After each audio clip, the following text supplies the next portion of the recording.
Assalamualaikum warahmatullahi wabarakatuh. Berjumpa lagi bersama Kak Hafiz dari Cirebon, Jawa Barat, Indonesia. Kang Hafiz, unstoppable. Pemirsa, bangsa Indonesia telah melupakan Pancasila sejak terjadinya reformasi 1998. Ya, baru pada tahun 2016 ya, menyadari pentingnya Pancasila. Ya, yang sudah berapa tahun berarti? 98, ya 18 tahun dilupakan. Mari kita bangun kembali Pancasila ya, sebagai trauma daripada Orde Baru di mana represif begitu ya oleh sebagian orang. Bismillahirrahmanirrahim.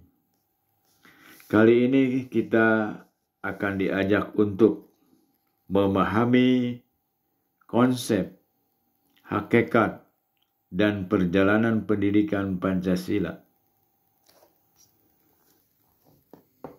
di Indonesia. Hal tersebut penting untuk diketahui karena berlakunya pendidikan Pancasila di perguruan tinggi mengalami pasang surut. Kita ulangi ya pemirsa ya. Kita akan diajak untuk memahami konsep, memahami hakikat, memahami perjalanan pendidikan Pancasila di Indonesia. Hal ini penting untuk diketahui karena berlakunya pendidikan Pancasila di perguruan tinggi mengalami pasang surut. Oleh karena itu, kebijakan penyelenggaraan pendidikan Pancasila di perguruan tinggi tidak serta-merta diimplementasikan baik di perguruan tinggi negeri maupun di perguruan tinggi swasta. Keadaan tersebut terjadi karena dasar hukum yang mengatur berlakunya pendidikan Pancasila di perguruan tinggi selalu mengalami perubahan dan persepsi pengembang kurikulum di masing-masing perguruan tinggi berganti-ganti.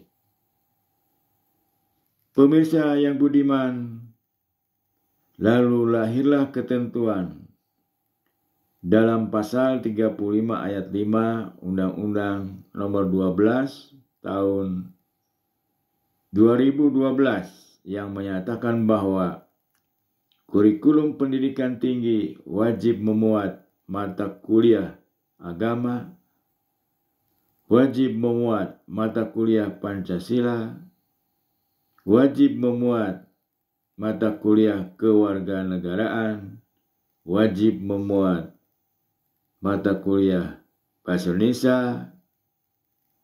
Hal ini menunjukkan bahwa negara berkehendak agar pendidikan Pancasila dilaksanakan dan wajib dimuat dalam kurikulum perguruan tinggi sebagai mata kuliah yang berdiri sendiri. Oleh karena itu, mata kuliah Pancasila dapat lebih fokus dalam membina pemahaman dan penghayatan mahasiswa mengenai ideologi bangsa Indonesia.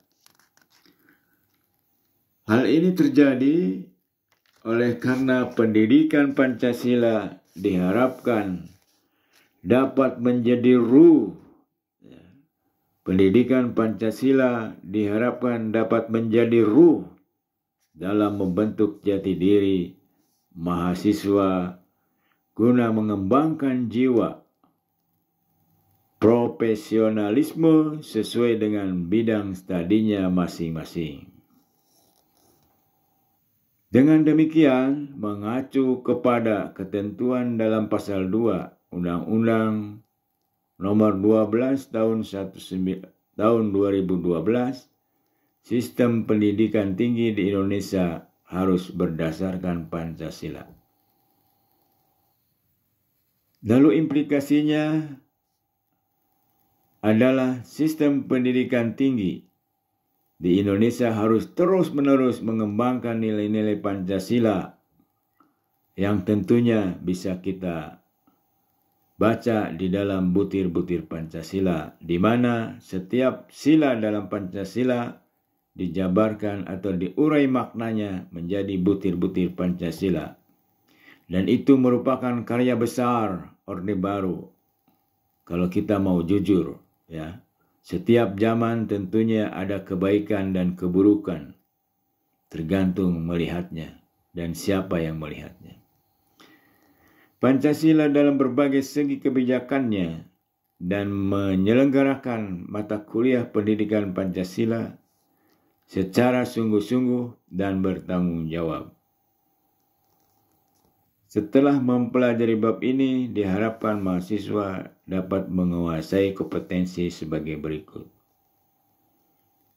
Bersyukur atas karunia kemerdekaan dan Pancasila sebagai dasar negara Indonesia, menunjukkan sikap positif terhadap pentingnya pendidikan Pancasila, menjelaskan tujuan dan fungsi pendidikan Pancasila sebagai komponen mata kuliah wajib umum pada program tingkatan apapun, diploma, S1, S2, menalar dan menyusun argumentasi pentingnya pendidikan Pancasila sebagai komponen mata kuliah wajib umum dalam sistem pendidikan di Indonesia.